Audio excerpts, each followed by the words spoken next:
오늘은 최근 김민재 선수의 충격적인 결장과 더불어 이강인 선수의 파리 생제르맹에서의 뜨거웠던 활약 이슈에 대하여 알아보도록 하겠습니다. 바이에른 뮌헨이 챔피언스 리그 8강행을 확정했습니다. 그러나 주목받던 선수 김민재가 이번 경기에 출전하지 않았다는 소식이 전해져 많은 팬들이 충격에 휩싸였는데요. 여태껏 토마스 투헬의 뮌헨 체제에서 확신의 선발과 주전을 꿰찬 김민재 선수가 이번 경기에서의 결장에 현지 매체와 팬들 사이에 큰 논란이 되고 있는 바 대표팀뿐만 아니라 소속팀 뮌헨에서도 여태 부상과 차출 일정을 제외하고는 선발로 나섰던 김민재 선수였기에 이번 결장 소식은 현지에서도 큰 화제거리로 떠오르고 있었습니다. 자세한 보도 내용과 실시간 팬 반응까지 함께 알아보도록 하겠습니다. 이날 뮌헨을 이끄는 토마스 투헬 감독은 핵심 수비수 김민재를 대신해 에릭 다이어와 마테이스 더리흐트를 선발로 내세웠는데요. 뮌헨은 무실점으로 경기를 마치며 챔피언스 리그 8강으로 진출해내는 데에 성공했습니다. 반대로 앞서 홈에서 뮌헨을 잡아냈던 라치오는 우위를 지키지 못하며 24년 만에 챔피언스 리그 8강 진출에 실패의 고배를 마셔야만 했는데요. 독일 현지 매체인 빌트는 보도를 통해 김민재는 다이어와 더리흐트 경쟁에서 패했다. 라치오 전에서는 다이어와 더리흐트가 선발로 나와 호흡을 맞출 예정으로 보였고 실제로 그러했다. 더 이상 뮌헨에는 김민재를 위한 자리가 없다. 정말 중요한 경기에서 김민재는 벤치에 앉았다라며 김민재 선수에 대한 혹평을 쏟아냈습니다. 빌트의 경우 김민재 선수의 뮌헨 이적 이후 대체로 부정적인 견해를 담아 기사를 작성했기에 이번 보도도 사실 충격적인 것은 아니었는데요. 우리도 모두 잘 알다시피 프리미어리그보다 독일의 분데스리가는 동양인 스타 선수들에 대해 심각한 편견을 가지고 있는 것으로 알려졌죠. 토트넘에서만 9년째 뛰고 있는 손흥민 선수도 과거 레버쿠젠에서의 일을 회상할 때는 항상 내가 이들을 이겨야겠다는 생각만 했다라며 분노에 차 이를 가는 듯한 모습을 보였는데요. 김민재 선수는 여태 수비의 구멍과 손가락 수비 지시형 수비수 등으로 알려진 에릭 다이어보다 높은 평가를 받은 적이 전무할 정도였습니다. 빌트뿐만이 아닌 현지 매체 키커 또한 라치오전 라인업에는 중대한 결정이 필요하다.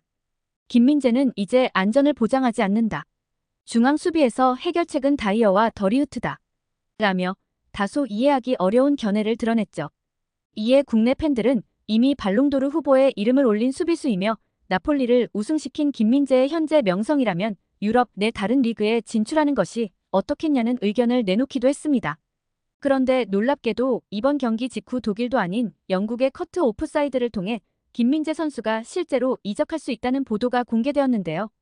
이들은 보도를 통해 바이에른 뮌헨의 김민재는 이번 팀의 소통 문제와 이해하기 어려운 선임으로 구단에 불만을 품고 있다고 알려졌다. 그는 세리에 최고의 수비수였으며 올 시즌 바이에른 뮌헨에서도 좋은 성적을 기록했다. 하지만 대표팀과 마찬가지로 바이에른 뮌헨은 토마스 투헬 감독의 소통 부재로 인해 선수들이 파벌과 갈등 문제를 겪었음이 드러났다. 이에 양측 모두 사이에 낀 입장인 김민재는 불화 과정에서 과도한 스트레스를 받았다고 알렸다. 현지 소식통에 따르면 김민재는 지난달 케인과 다이어를 주축으로 벌어진 싸움 이후 잉글랜드의 한 클럽과 긍정적으로 링크되었다. 아직까지 개인 협의가 진행 중인 상황이었고 최근 뮌헨도 이 소식을 확인한 것으로 알려졌다. 이에 이번 경기와 더불어 차후 김민재를 기용하는 빈도가 축소될 것으로 전망된다라며 뮌헨이 프리미어리그와 연결되고 있는 김민재 선수를 상대로 보복성에 가깝게 출전 시간을 줄일 것으로 보인다고 설명했죠. 이에 현지 팬들은 SNS 통해 반응을 남기며 어차피 떠날 거라면 손해는 뮌헨이 보는 거야.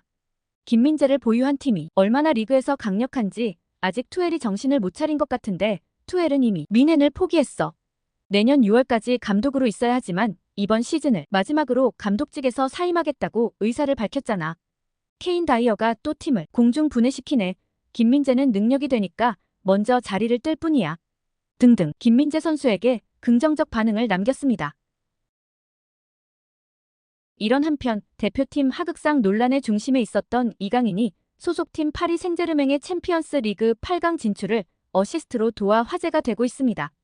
심지어 그는 경기 직후 의외의 반응을 드러내며 감사한 마음과 눈물을 보여 관심을 이끌었는데요. 지난 6일 스페인 산세바스티안 아노에타 스타디움에서 레알 소시에다드와 벌인 2324 시즌 챔스 16강 2차전 원정 경기의 후반 시작과 함께 교체로 들어가 11분 킬리안 은바페의 골을 도우는데 성공했는데요. 이 덕에 파리 생제르맹은 2대1로 승리하면서 1, 2차전 합계 4대1로 새 시즌 만에 8강에 진출했죠. 이강인이 아시안컵에서 대표팀 주장 손흥민 선수에게 하극상을 저지른 후 처음으로 올린 공격 포인트였습니다.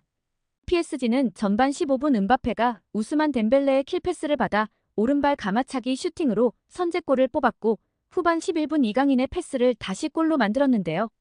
상대팀이었던 레알 소시에다드는 이강인의 절친이자 일본 대표팀 에이스 구보다케 후사의 소속팀이었죠. 이에 프리미어리그에서 손흥민과 미토마가 만나듯 챔피언스 리그에서 한일전이 펼쳐진 상황이었습니다. 구보와 이강인은 유소년 시절부터 인연을 맺었고 실제로 마요르카에서 한솥밥을 먹기도 했는데요.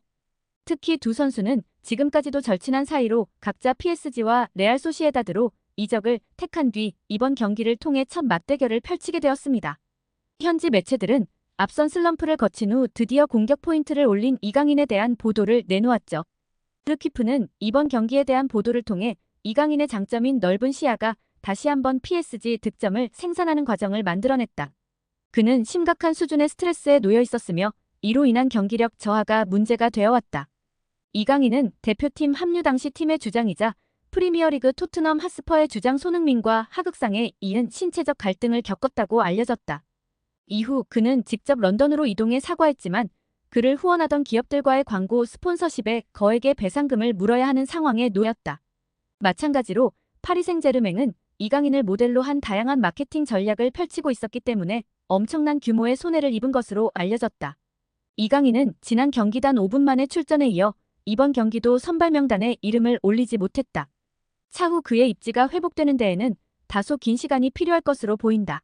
라며 이강인 선수가 이번 경기 좋은 성적을 냈지만 앞으로 그가 선발에 복귀하는 과정에는 어려움이 있을 것이란 분석을 함께 전했습니다. 실제로 이강인 선수는 경기 직후 현장 인터뷰에서 오늘은 좋은 플레이를 할 수 있었다. 팬들에게 진심으로 감사하고 또 죄송하다. 대표팀에서 많은 잘못을 했고 경기력 부분에서도 만족하기 어려운 결과를 만들었다 생각한다. 이곳 파리에서는 팬들과 동료들이 나를 선수로 대우해주는 것을 느낀다. 정말 고맙다. 라며 인터뷰 막바지에는 순간 울컥한 것인지 입을 꽉 다무는 모습까지 보이고 있었습니다. 이에 현지 팬들은 그가 정말 이번 논란 속에서 유럽 무대에서 위기감을 느끼고 있었고 이에 대한 정신적 스트레스를 겪은 게 아니겠냐는 등 다양한 반응을 보이고 있었는데요. 이에 앞으로 그가 어떤 행보를 보일 것인지 관심이 모여들고 있는 상황입니다. 다시 김민재 선수 이야기로 돌아와서 김민재 선수의 결장은 뮌헨과 관련된 다양한 이야기와 함께 현지 팬들의 반응을 불러일으키고 있습니다. 이는 향후 뮌헨의 전략과 선수 구성에 대한 관심을 더욱 높이고 있는데요. 향후 김민재의 활약과 뮌헨의 결정은 축구계에 큰 파장을 일으킬 것으로 예상됩니다. 여러분들은 김민재 선수의 이번 사건에 대해 어떻게 생각하시나요? YT뉴스는 여러분의 의견을 소중히 생각합니다. 함께 토론하고 공감하는 것이 중요합니다. 구독과 좋아요는 우리의 노력을 응원하는 가장 큰 힘이 됩니다. 매일 업데이트는 소식을 받고 싶다면 구독과 좋아요를 눌러주세요. 함께 해주셔서 감사합니다.